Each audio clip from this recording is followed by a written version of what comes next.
As far as I remember myself, I always wanted to be a violinist playing on the stage.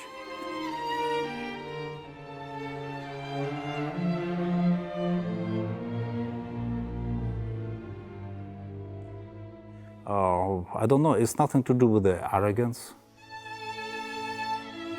because I wasn't really anything sort of particular during my formative years in school. At school, I wasn't really better than others, but somehow I just believed myself. I just sure that I would be standing here playing in front of the audience as a soloist.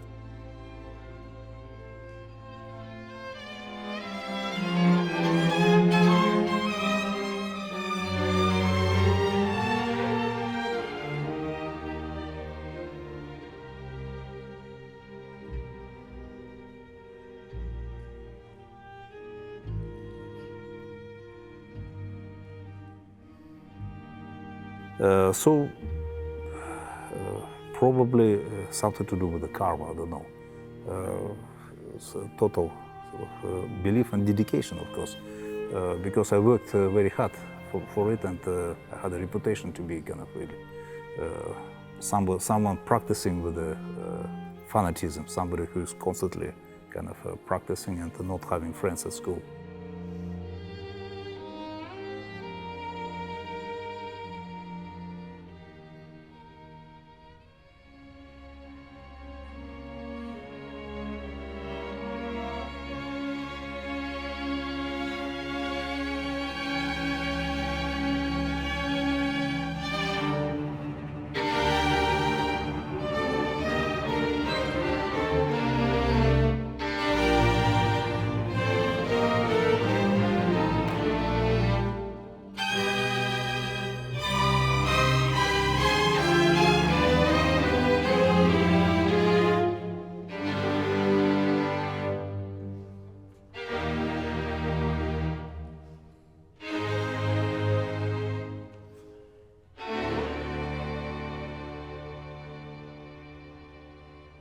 My real breakthrough came when I moved to Moscow, because that was a real sort of very tough time, but a very great Moscow Conservative School, which made me as a violinist.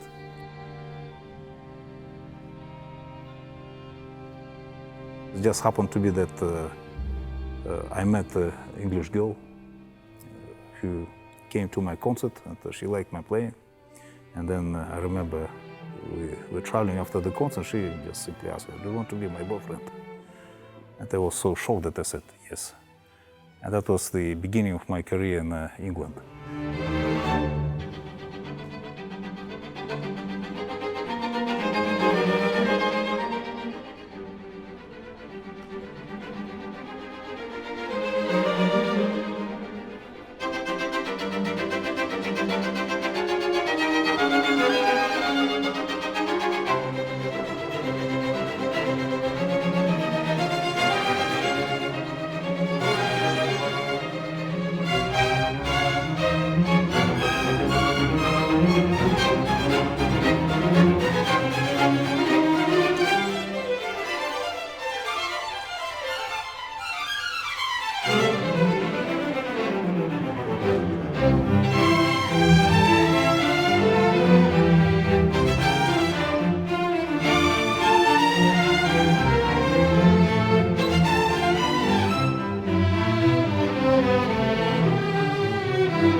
Elgar is my favorite composer. Elgar is a composer who I probably dedicated most of my musical life.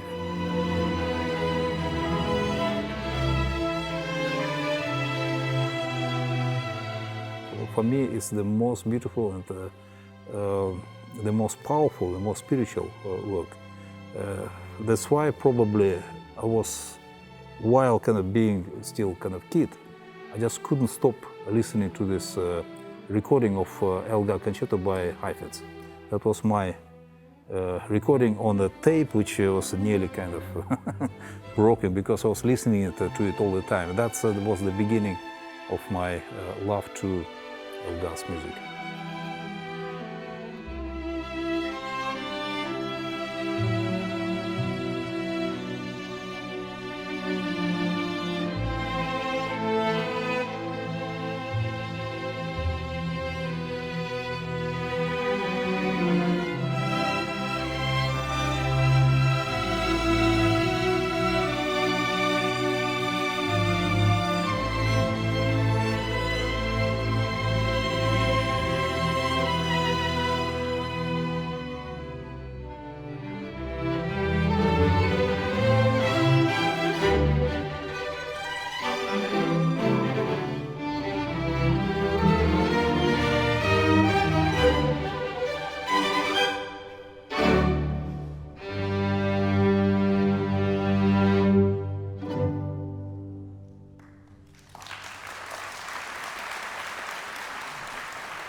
I found very surprising for me that Elgar, such a great composer, of course he's very popular in England and Commonwealth countries.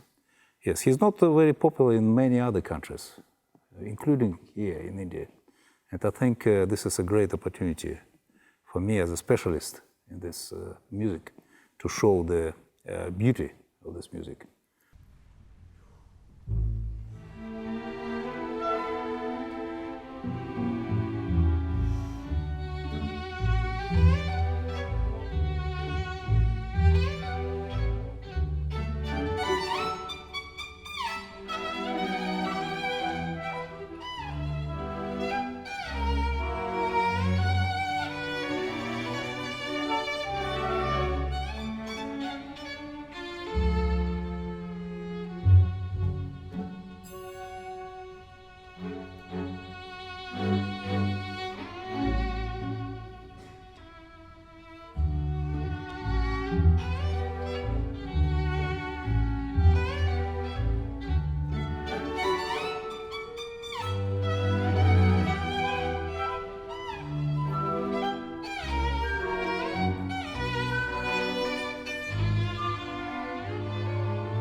When we talk about his miniatures, it's very much very early works by Elgar, and I think he never actually hoped that they would be performed, because he was very young and they were very well forgotten. Some of them were not even published, they were just existing in a manuscript, and I managed to find them with their relatives or in some museums or libraries. So that was exciting time finding those completely unknown manuscripts.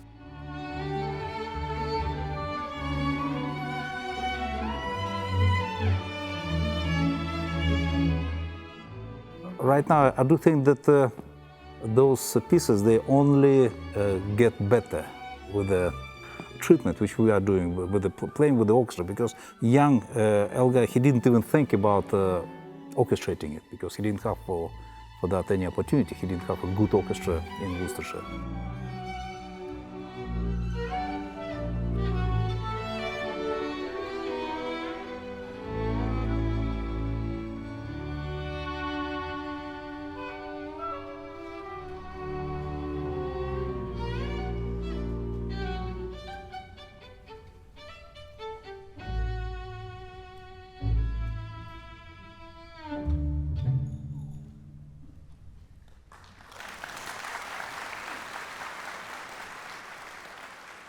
his pieces are very much tells the story that he tried in different styles, in a Baroque style, in a Bach style, in a Chopin, in a German style, in a French style. So quite a lot of pieces with a French titles and influence.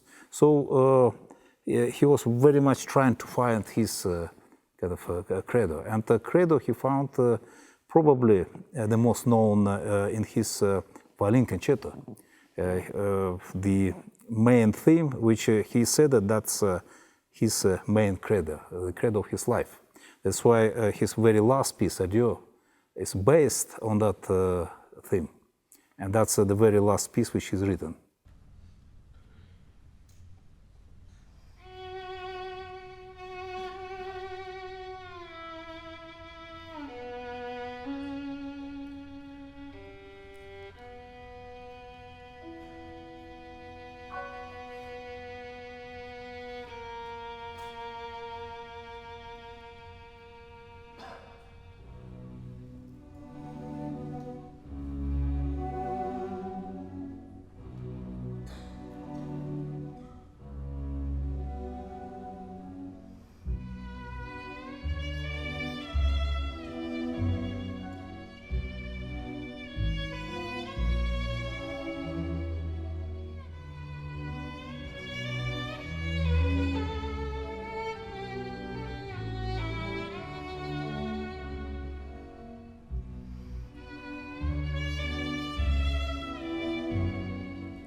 For us, the most important and the greatest challenge is actually not the technical, which is very difficult, but the actual, the delivery of this energy, this sun.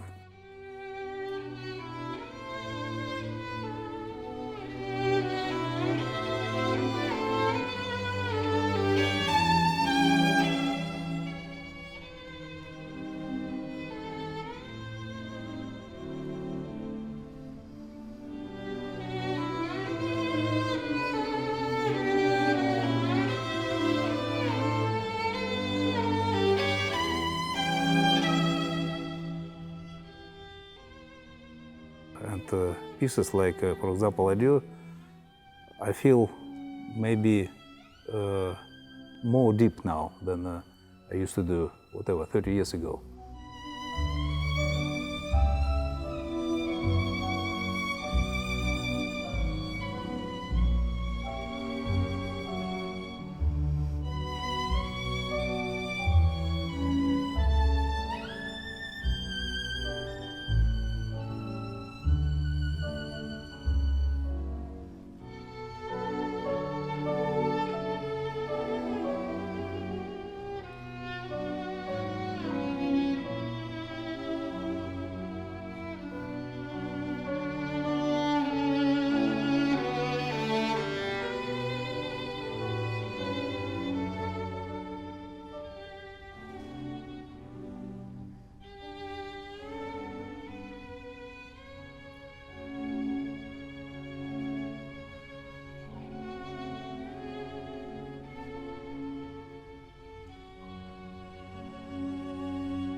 Not everyone likes thinking about death, and Elgar, he was someone who was thinking about death probably every minute.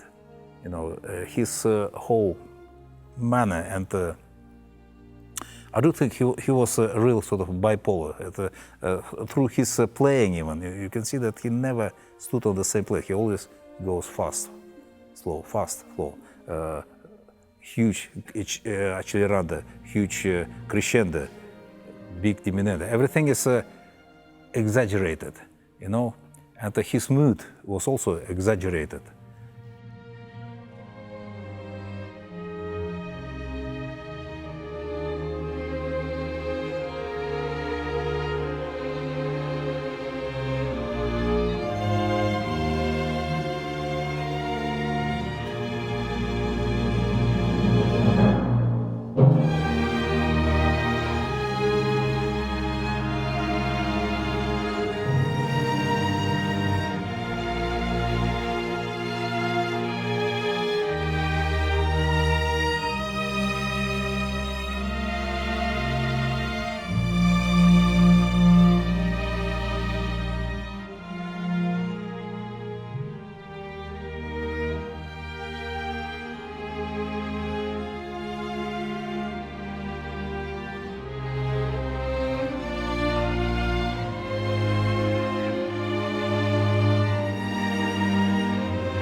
Mendelssohn, maybe starting with why did you choose this work, or what attracts you to this work?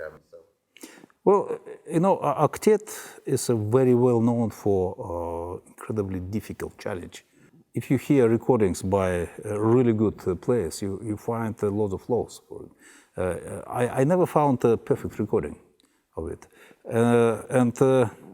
I found the difficulties lies with the idealism of his writing, because he was only 16-year-old, and he threw to it everything without thinking about the practical, about physical sort of capabilities of players playing it.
You know, it's incredibly light, very sunny. It's a very fast movement, and it requires almost,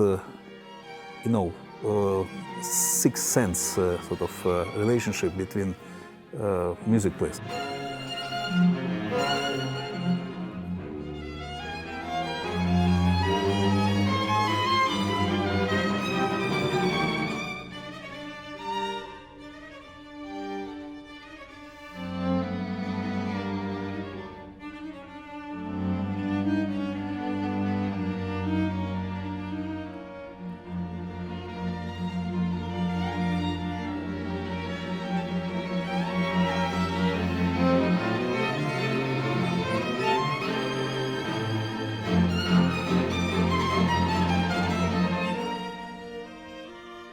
I must say that I wasn't really keen at first when Khushus and told me that why don't you play this piece? I said, this is very difficult. No, this is my favorite piece. Why don't you play it?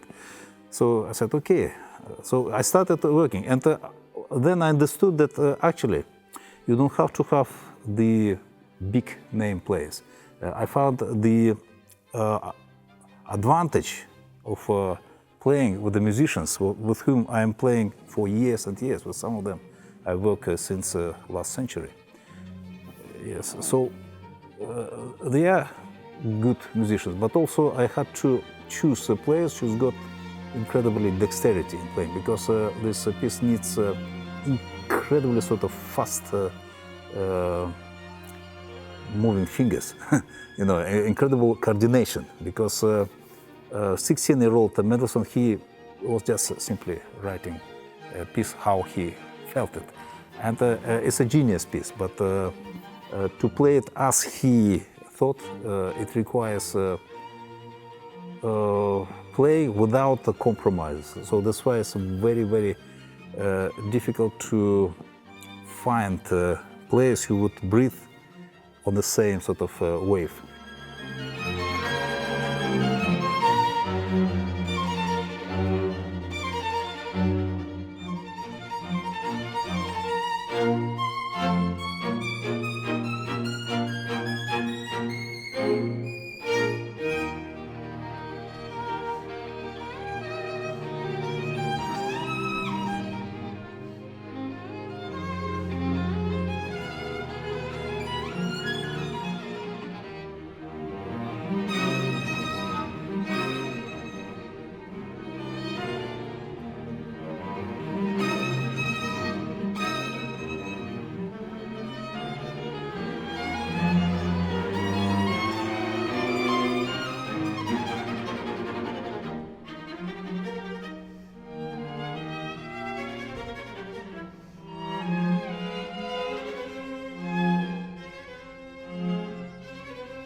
The thing is, his D minor concerto, he's written when he was 13-year-old.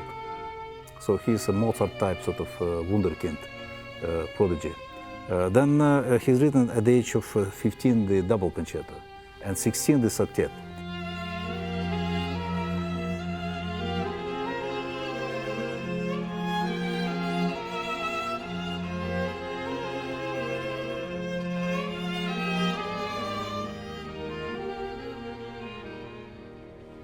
This sort of youth, this sort of sunshine and all this incredible light power, light sort of rays, you know, lots of light. And this is something which I try to get to my players, to get this happiness, this love too. And I hope that they would, because when we rehearse, the most important thing is to enjoy and to love. If you love the piece, you would definitely get it there. If you don't have it, you are the failure.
Probably, I don't know. I don't know what this concert would, what sort of result it would give. But I do look forward to have opportunity to say something new for this audience, and I do hope that they would understand what I feel about this music. And I feel very strongly about this music. I think it's not just wonderful and beautiful, but it's very deep and spiritual.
you.